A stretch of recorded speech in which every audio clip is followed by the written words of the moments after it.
Hello everyone, I am Jennifer Kumar from Authentic Journeys, your cultural and lifestyle mentor. Hope you're having a great day. Today I will be sharing some thoughts on pruning. Pruning and its relevance to gardening, personal development, and life coaching. What is pruning? Can pruning in a garden be related to pruning of our life? How is pruning a garden related to life coaching? Dictionary.com defines pruning as 1. To cut or lop off twigs, branches, or roots. 2. To cut out or lop superfluous or undesired twigs, branches, or roots from trim. 3. To rid or clear of anything superfluous or undesirable. 4. To remove anything considered superfluous or undesirable. Generally, when I hear someone talk of pruning, I think of gardening first. Last year, in 2009, I did a lot of pruning in our garden.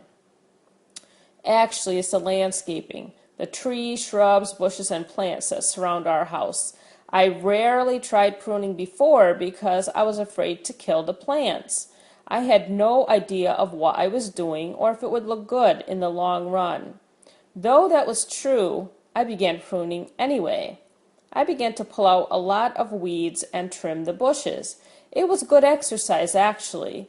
I spent a couple hours a week every day doing this.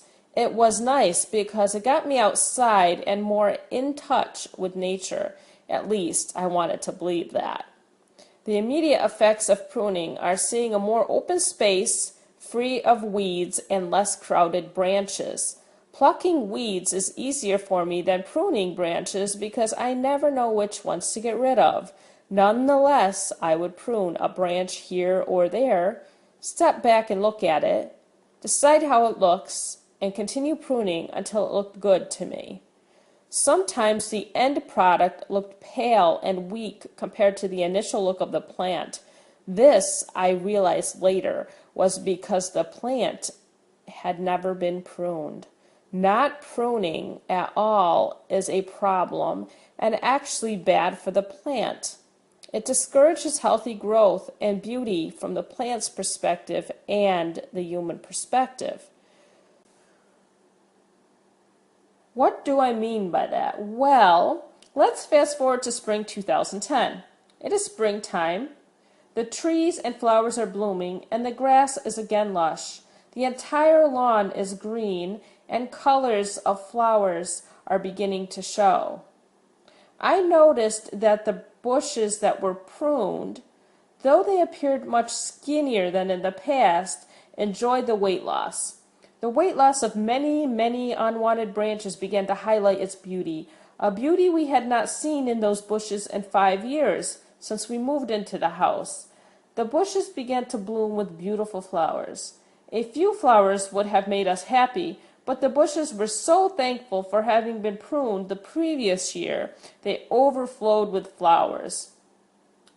The colors of the flowers, petals, and leaves were so vivid. In my opinion, I really felt the bushes were thanking us profusely for bringing them back to health.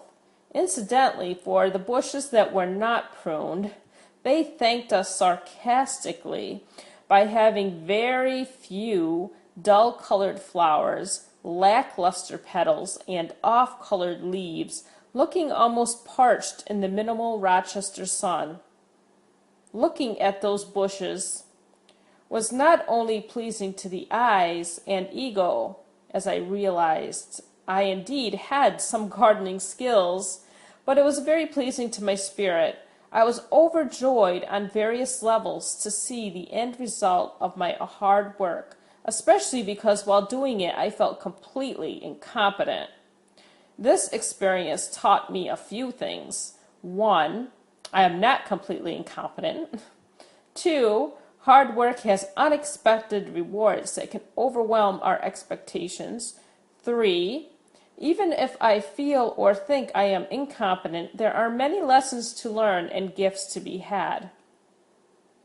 Most of all, I realized pruning is not just a physical activity in the garden, but a mental, emotional, and spiritual activity of the soul. Even in this case of gardening, as noted above, there was some personal satisfaction from a job well done. Of course, while doing the job, I had no idea it was well done until some time later, in this case about a year later. I akin this a gardening experience to personal development and life coaching. When we work on ourselves, we want to see the rewards and change overnight. That is why such over-the-top, overnight success stories appeal to us. We want it easy. The thing is, overnight success is never long-lasting, whether in business or in personal development. It takes a long time for us to get to where we are today. It's a process. Life is a process. To make long-lasting changes that will stick around, sorry, but we gotta take it slow. I will share steps in the gardening and pruning process. Can you see how these steps relate to personal development? 1. First, take a step back and just look at the big picture.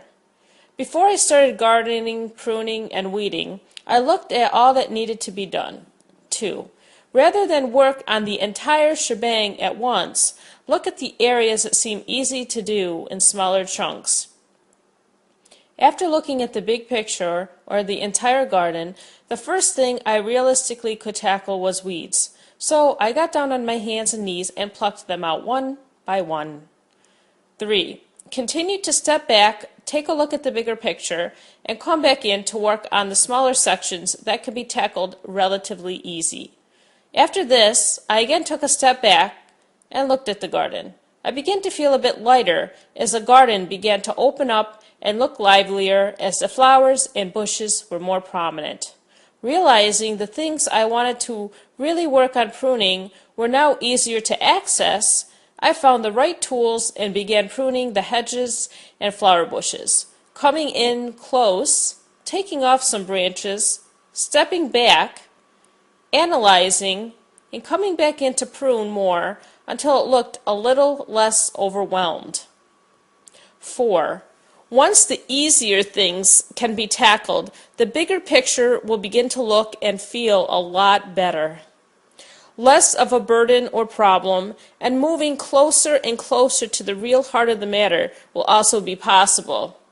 Often in tackling gardening, like our personal life, we want to get in there and resolve the heart of the issue first and then work on the outlying areas. For some people, this may be a good approach if indeed the heart of the matter has been identified. However, I feel for many of us the alternate approach is better to utilize because we often don't know the heart of the matter, and the best way to get there is to weed out the things that get in the way of truly understanding the problem. This takes a lot of time. I believe this is where I am now with the pruning of the garden. It is a process. I have to maintain and keep it up, or it may go back to its old, overgrown, problematic, jungle-like state, which feels like a burden. Now the garden feels more like a joy. I feel this is like working on personal development goals and getting assistance via life coaching. In this case, my life coach was the garden. It has the wisdom to tell me what to do. I had to be in tune to listen to it. It's a bit scary, just like finding a life coach that suits you, your personality and style. It's also a bit scary to listen to a life coach. Like the garden helped me bring out a talent I did not know I had, which is pruning, a life coach is there to help you bring out the talents already inside you that you actually know exist but have lost touch with or don't listen to. It's a process and it takes time. With patience, perseverance, and belief, it is possible to realize your untapped talents and overcome any obstacles. Thanks for listening. Have a wonderful day. If you are an English as second language learner, the transcript of this talk are available for purchase. Are you looking for a life coach? Someone to help you prune your life, cutting back the unwanted branches and pulling the pesky weeds to uncover your true colors and shining colors? Contact me.